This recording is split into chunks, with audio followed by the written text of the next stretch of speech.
inshallah, go to the khutbah. If you'd like to stay and listen to the khutbah, no problem, you're welcome. If you'd like to leave, no problem. الحمد لله نحمده سبحانه وتعالى ونستغفره ونستهديه ونؤمن به ونتوكل عليه ونعوذ بالله العلي العظيم من شرور أنفسنا ومن سيئات أعمالنا من يهده الله فلا مضل له ومن يضلل فلن تجد له وليا مرشدا وأشهد أن لا إله إلا الله وحده لا شريك له وأشهد أن سيدنا ونبينا محمدا عبد الله ورسوله وصفيه من خلقه وحبيبه أشهد أنه قد بلغ الرسالة وأدى الأمانة ونصح لهذه الأمة فكشف الله تعالى به الأمة وتركنا على المحجة البيضاء ليلها كنهارها لا يزيغ عنها إلا ضال أو شقي فاللهم اجزه عنا خير ما جزيت به نبيا عن أمته ورسولا عن رسالته اللهم واسقنا من حوض الشريف شربة هنيئة لا نظمه بعدها أبدا يا رب العالمين. ثم ما بعد إخوة الإيمان والإسلام فبادئ ذي أوصي نفسي وإياكم بتقوى الله عز وجل خير ما أمر الله به عز وجل عباده أن يموتوا عليه. قال عز من قائل يا أيها الذين آمنوا اتقوا الله حق تقاته ولا تموتن إلا وأنتم مسلمون. Dear brothers and sisters, Assalamu alaikum wa rahmatullahi wa barakatuh. And at this blessed day of Allah subhanahu wa ta'ala, we ask Allah subhanahu wa ta'ala sincerely to grant all Muslims around the world a happy Eid and to ease the situations that the Muslim Ummah facing right now. And we ask Allah subhanahu wa ta'ala to grant us the blessings from Him subhanahu wa ta'ala. At the Surah Al-Imran, the chapter or the family of Imran chapter, Allah subhanahu wa ta'ala says in verse number 97, وَلِلَّهِ عَلَى النَّاسِ حِجُّ الْبَيْتِ مَنِ اسْتَطَاعَ إِلَيْهِ سَبِيلًا. The translation of the meaning is that it's the duty of every Muslim, true Muslim, to offer to go and perform a Hajj if he can afford doing this physically and financially. And Allah subhanahu wa ta'ala, when He says this, the scholars try to grasp the meaning of this ayah, because performing Hajj is one of the pillars of Islam. And Allah subhanahu wa ta'ala knows that not all people, some people might leave this life or pass away without performing even Hajj. So Allah subhanahu wa ta'ala, out of His rahmah subhanahu wa ta'ala, said this, مَنِ اسْتَطَاعَ إِلَيْهِ سَبِيلًا. Whosoever can afford physically and financially. So if you see that, if you think that you are able to do this, you have to do it. If you are sure that you are physically and financially able to do this, just hasten. Because Allah subhanahu wa ta'ala likes you to be there. And if you listen to the bounties that Allah subhanahu wa ta'ala offered for those going to perform Hajj, you will do your best. You will save every penny to go over there. Every true Muslim yearns from performing Hajj two benefits. The first is self-purification. We are all humans, and we have to commit mistakes. This is the nature of Allah subhanahu wa ta'ala. This is the wisdom of Allah subhanahu wa ta'ala in His creation. So, one of the benefits that every true Muslim would like to earn from performing Hajj is to have self-purification of his previous sins. The second one, or the second benefit, is that to guarantee a place in Jannah for yourself. To reserve a place in the Jannah with Allah subhanahu wa ta'ala for yourself. The Prophet sallallahu alayhi wa sallam said regarding the first benefit, sallallahu alayhi wa sallam, من أبو هريرة رضي الله تعالى عنه قال سمعت رسول الله صلى الله عليه وسلم يقول من حج لله أو من حج هذا البيت فلم يرفض ولم يفسق رجع من ذنوبه كيوم ولدته أمه. The Prophet sallallahu alayhi wa sallam said, whosoever goes willingly to perform a Hajj to Allah subhanahu wa ta'ala and visit that house, he will return to his house, he will return home as pure from his sins, as the day his mother bore him.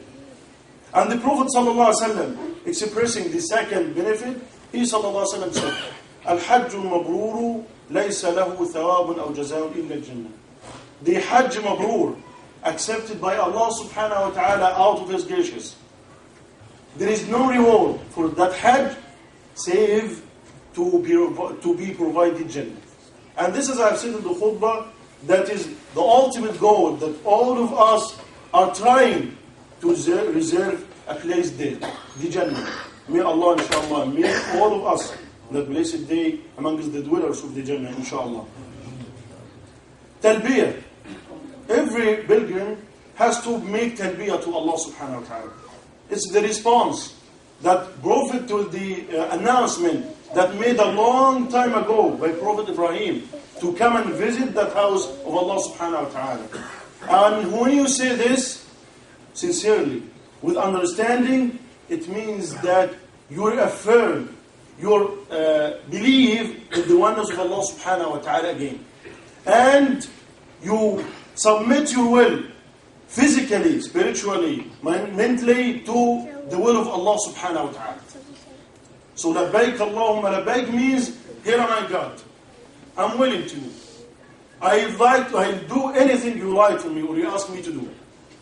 And also, when you offer this talbiyah to Allah subhanahu wa ta'ala, it means that you remind yourself again and over again with the oneness of Allah subhanahu wa ta'ala, that your worship has to be sincere for Him.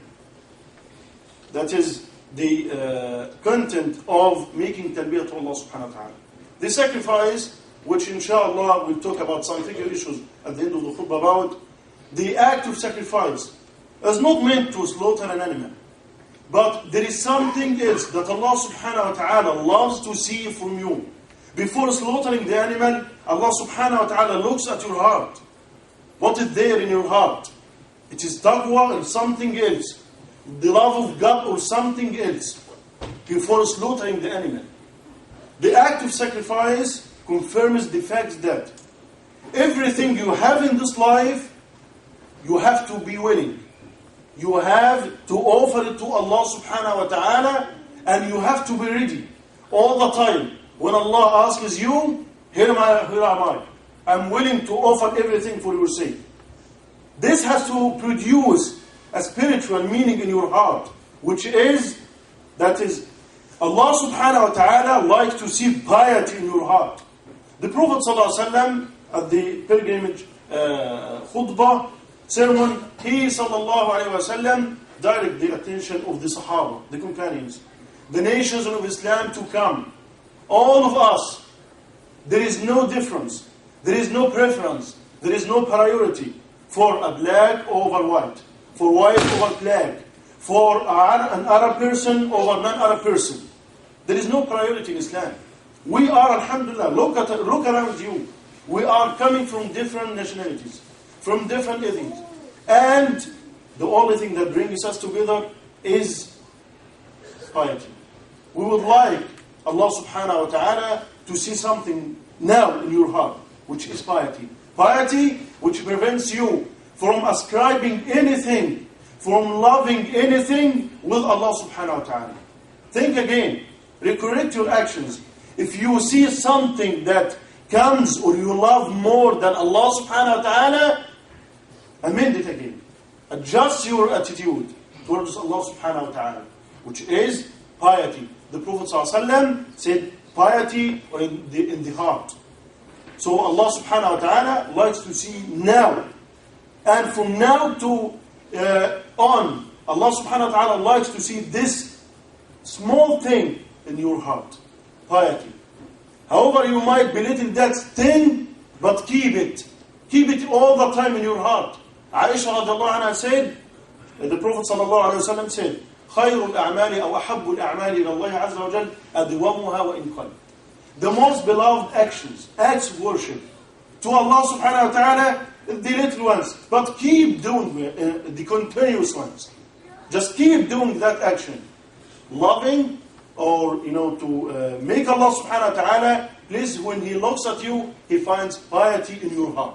And this is the best day, that to show Allah subhanahu wa ta'ala that you are willing to submit your will to Him, and you are willing even to offer your own self when it's required, for the sake of Allah subhanahu wa ta'ala and loving His deen.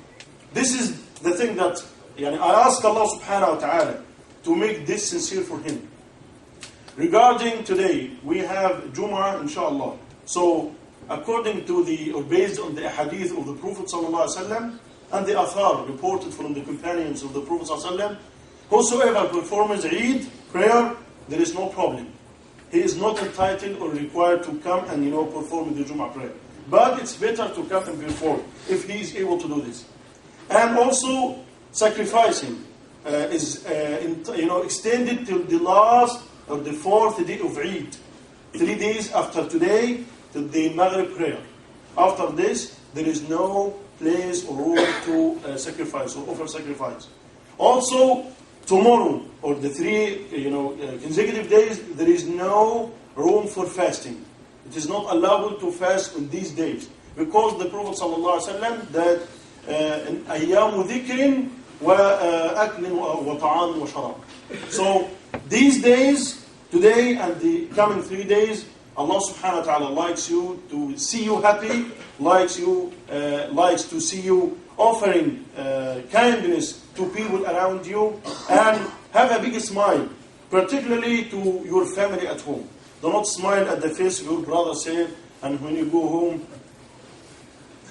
And we ask Allah subhanahu wa ta'ala to grant you Eid, happy Eid, inshallah. Jazakallahu khair. Assalamu alaikum.